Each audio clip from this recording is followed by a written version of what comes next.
Des questions, encore des questions et toujours des questions. On dit souvent que la vie est tissée des défis et d'équations. Vrai. Mais par moments, on devrait se demander si l'on fait partie de la solution ou des problèmes posés.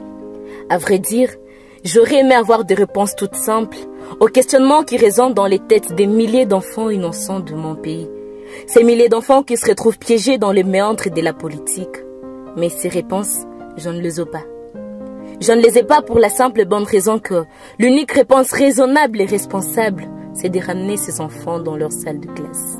Il paraît que le droit à l'éducation est un droit fondamental consacré par la Constitution de notre République. Vrai. Mais est-ce pour autant dire que ceux qui ont la noble charge d'assurer cette éducation dans les écoles, ils perdent tous leurs droits? Pas vrai. L'enseignant est un forgeron de l'humanité. Il est le garant de toute nation responsable. De l'infirmier au médecin, du mécanicien à l'astronaute, du maçon à l'architecte, de l'ouvrier au politicien, de l'avocat aux hommes d'église. C'est l'enseignant qui pose la base de leur édification. D'ailleurs, un sage chinois l'a dit en des termes plus clairs. Si vous voulez détruire un pays, inutile de lui faire une guerre sanglante qui pourrait durer des décennies. Il suffit juste de lui détruire son système éducatif. Ensuite, il faut attendre 20 ans et vous aurez un pays constitué des ignorants et dirigé par des voleurs. Mon pays est en danger. Si rien ne fait, il fonce droit dans un mur. Je tire la sonnette d'alarme parce que ceux qui ont gouverné mon pays depuis des années ont ignoré le rôle de l'éducation. Ils se sont arrogés de gros salaires et ont réservé de miettes à ceux qui dictent la nation. Alors que leurs enfants étudient dans des écoles privées, dans les meilleures écoles d'Europe et d'Amérique.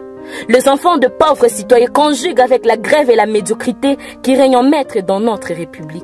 Parfois même dans des écoles sans tableau, sans bâtiment ni cris, aux prises avec le vent et les moustiques, sous un arbre dans certaines régions de notre République.